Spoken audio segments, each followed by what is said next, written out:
Welcome back guys. आज हम class 12th biology के चैप्टर 7 का पार्ट 9 पढ़ेंगे। तो अब हमें पढ़ना है ब्रीफ अकाउंट ऑफ इवोल्यूशन के बारे में। ठीक है, तो चलो शुरू करते हैं। अबाउट 2000 मिलियन ईयर अगो, ये जो मिलियन ईयर अगो है इसे माया पढ़ते हैं। ठीक है, तो about 2000 million year ago the first cellular form of life appear on earth. तो अर्थ पे पहली जो सेलुलर फॉर्म ऑफ लाइफ है वो कब आई थी? About 2000 million year ago. The mechanism of how non cellular aggregates of giant macromolecules could evolve into cells with membranous envelope is not known। तो अभी तक ये known नहीं है कि जो जाइंट मैक्रोमोलिक्यूल्स है ना, मैक्रोमोलिक्यूल जैसे कि कार्बोहाइड्रेट हो गया, प्रोटीन्स हो गया, न्यूक्लिक एसिड्स हो गए, ये सब मिलके कैसे सेल फॉर्म, इनकी वजह से कैसे सेल फॉर्म हुआ। ठीक है, और ये सेल की चारों तरफ मेम्ब्रेन भी कैसे बनी, मतलब पूरा सेल क्या एक मेम्ब्रेनस एनवेलप है ना। तो मैक्रोमोलिक्यूल से कैसे ये सेल क्रिएट हुआ ये नोन नहीं है। Some of these cells have the ability to release oxygen। अब कुछ सेल्स के पास एबिलिटी थी कि वो ऑक्सीजन को रिलीज कर सकते थे। द रिएक्शन, अच्छा ऑक्सीजन किस में रिलीज होती है? फोटोसिंथेसिस में ना। तो the reaction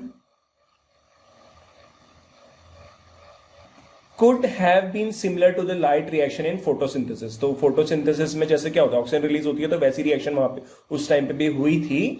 where water is split with the help of solar energy captured and channelized by appropriate light harvesting pigments। तो यहां पे क्या बोला कि जो कुछ सेल्स थे उन्होंने क्या किया, ऑक्सीजन को रिलीज किया। ऑक्सीजन को रिलीज किया मतलब उनके अंदर कुछ रिएक्शन हो रही थी। वो रिएक्शन कैसी थी? Similar to the light reaction in photosynthesis. Photosynthesis में भी क्या होता है, जो वाटर होता है वो स्प्लिट हो जाता है, मतलब वो ब्रेक हो जाता है। कब? जब उस पर सोलर एनर्जी आती है। ठीक है, और ये सोलर एनर्जी को कैप्चर कौन करता है, फिर उसको हार्वेस्ट कौन करता है? कुछ पिगमेंट्स होते हैं जैसे कि generally chlorophyll. Slowly single cell organism become multi cellular life form. अब धीरे धीरे क्या हुआ, जो सिंगल सेल ऑर्गेनिज्म थे वो धीरे धीरे क्या हो गए? मल्टी सेलुलर में कन्वर्ट हो गए। By the end of 500 Maya invertebrates were formed. अब यहां पे इनवर्टिब्रेट्स बन चुके थे और एक्टिव थे। Jawless fish probably evolved around 350 माया। ठीक है, seaweeds and few plants exist probably around 320 माया। तो यहाँ पे कुछ समझाने के लिए तो है नहीं यार। We are told that the first organism that invade land were plants. तो we are told that the first organism जो इन्वेड हुए थे लैंड में वो कौन थे? प्लांट्स। इंपॉर्टेंट है। They were widespread on land when animals invaded land. तो देखो उन्होंने क्या बोला कि लैंड पे प्लांट्स पूरी तरीके से आ चुके थे, उसके बाद एनिमल्स जो है वो लैंड पे आए। Fish with stout and strong fins could move on land and go back to the water। अब जो फिश थी जिनके पास स्टाउट था और स्ट्रॉन्ग फिन्स थी वो क्या हो गई? पानी से निकल के जमीन पे आई और जमीन से दोबारा पानी में चली गई। This was about 350 Maya. In 1938 a fish caught in South Africa happened to be a coelacanth which was thought to be extinct। अब ऐसा माना गया था कि ये जो फिश है ना ये क्या हो चुकी है? एक्सटिंक्ट हो चुकी है। बट लेकिन ये फिश यहाँ पे मिली, कहां पे मिली? साउथ अफ्रीका में 1938 में। These animals called lobefish evolved into the, lobefish भी क्या है ना एक्सटिंक्ट हो चुकी है। These animals called lobefish evolved into the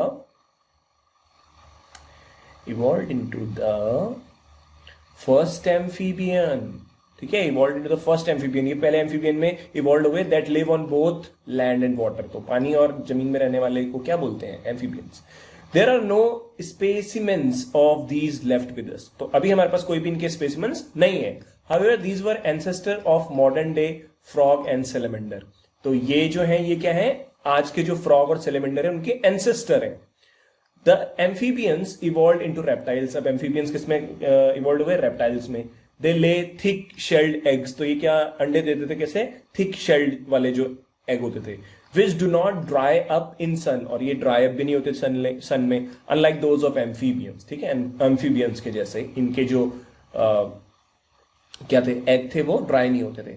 again we only see their modern day descendants the turtle, tortoise. तो आज हम इनके क्या देखते हैं? डिसेंडेंट देखते हैं, जैसे टर्टल हो गया, टॉर्टोइज हो गया एंड क्रोकोडाइल हो गया। In the next 200 million years और सो reptiles of different shape and size dominate on earth। और फिर क्या हुआ?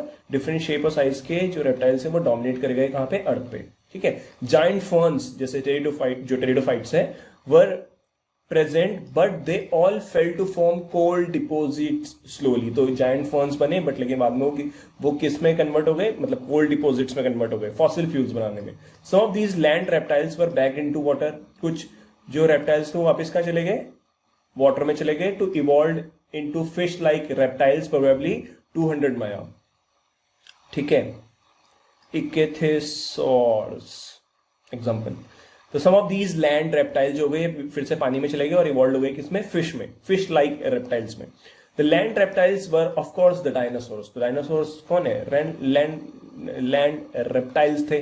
The biggest of them tyrannosaurus rex was about 20 feet in height and has huge fearsome dagger like काटने वाले जो दांत होते हैं। ठीक है, about 65 Maya the dinosaurs suddenly disappear from the earth। suddenly क्या हुआ, जो डायनासोर है वो डिसअपियर हो गए। we do not know the true reason। some से कि कोई क्लाइमेटिक चेंज हुआ उसकी वजह से इनकी डेथ हुई। some से most of them evolved into birds। ठीक है, कुछ क्या हो गए, कन्वर्ट हो गए किसमें, मतलब कुछ ने बोला कि ये किस में कन्वर्ट हो गए, बर्ड्स में इवॉल्व हो गए। द ट्रुथ जो है, सच्चाई जो है वो इन दोनों के बीच में है। Some small size reptiles of that era still exist today। तो स्मॉल साइज रेप्टाइल्स है जो उस एरा के, वो अभी भी एग्जिस्ट करते हैं हमारी अर्थ में। ठीक है, द फर्स्ट मैमल वर श्रू। श्रू क्या होता है, छुचुंदर, मतलब चूहे की तरह होता है। Their fossils are small shaped। Mammals were viviparous and protected their unborn young inside the mother body। तो हमें पता है जो mammals होते हैं वो viviparous होते हैं, वो बर्थ देते हैं और वो जो यंग अनबॉर्न जो एम्ब्रियो रहता है वो मदर की बॉडी के अंदर क्या होता है, प्रोटेक्टेड रहता है और डेवलप होता है।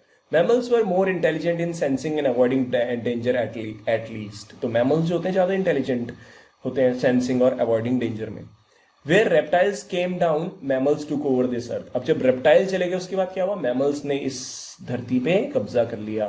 There were in South American mammals resembling horse। There were in South America mammals resembles जैसे horse, hippopotamus, bears and rabbits। ठीक है, ये यहाँ पे मिले। Due to the continental drift में क्या हुआ, when South America joined North America। South America किससे मिल गया, नॉर्थ अमेरिका से मिल गया। तो these animals were overridden by North American fauna। तो ये जो एनिमल्स है कहाँ आ गए, नॉर्थ अमेरिकन फौना में आ गए। मतलब नॉर्थ फौना मतलब होता है एनिमल्स। ठीक है, तो नॉर्थ अमेरिका में ये एनिमल्स आ गए क्योंकि कॉन्टिनेंटल ड्रिफ्ट हुआ, ये दोनों के दोनों मिल गए, साउथ अमेरिका नॉर्थ अमेरिका के साथ मिल गया। Due to the same continental drift, pouched mammals of Australia survived because of lack of competition from any other mammals। अब ये जो continental drift हुआ था ना, इस टाइम पे जो पाउच मैमल्स हैं ऑस्ट्रेलिया के, जैसे कि कंगारू हैं, ये सर्वाइव कर गए बिकॉज उनको यहाँ पे कोई भी कंपटीशन नहीं मिला किसी भी और मैमल से। ठीक है, okay. Lest we forgot some mammals live wholly in water। कुछ मैमल्स सिर्फ पानी में ही रहते हैं, जैसे whale, dolphins, seal and sea cow are some example. Evolution of horse, elephants, dog are special stories of evolution. तो ये अलग स्टोरी है इवोल्यूशन की। इसके अलावा you will learn about these in higher classes. तो हायर क्लासेस में इनको हम पढ़ेंगे, हायर क्लासेस मतलब 12th के बाद। The most successful story is the evolution of man with language skill and self consciousness. तो जो मोस्ट सक्सेसफुल स्टोरी एवोल्यूशन क्या है, मैन विद लैंग्वेज स्किल्स, हमें लैंग्वेज स्किल्स डेवलप हुई और सेल्फ कॉन्शियसनेस डेवलप हुआ। A rough sketch of the evolution of life form, their time on geological scale are indicated in figure 7.9 to 7.10। ये हमें नीचे पढ़ना है, सॉरी फिगर में दे रखा है 7.9 7.10।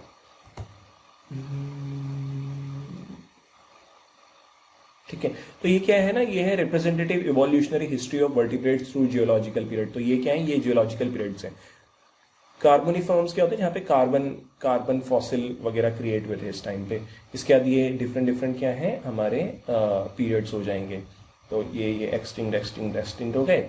इसके बाद क्या हो गए, ये जो आज हमें मिलते हैं एनिमल्स। ठीक है, फिगर में यार कुछ है नहीं इतना समझाने लायक ना। Sketch of the evolution of plant form through geological period. यहाँ पे प्लांट्स के बारे में बता रखा, तो ये जियोलॉजिकल पीरियड हो गए।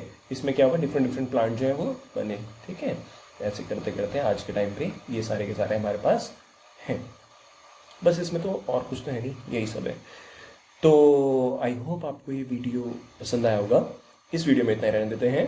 इसके बाद जो लास्ट वीडियो बनेगा इवोल्यूशन का, उसमें हम इस चैप्टर को ख़त्म कर देंगे और उसमें हम पढ़ेंगे ह्यूमंस के बारे में। ठीक है, तो thank you so much for watching. Bye bye.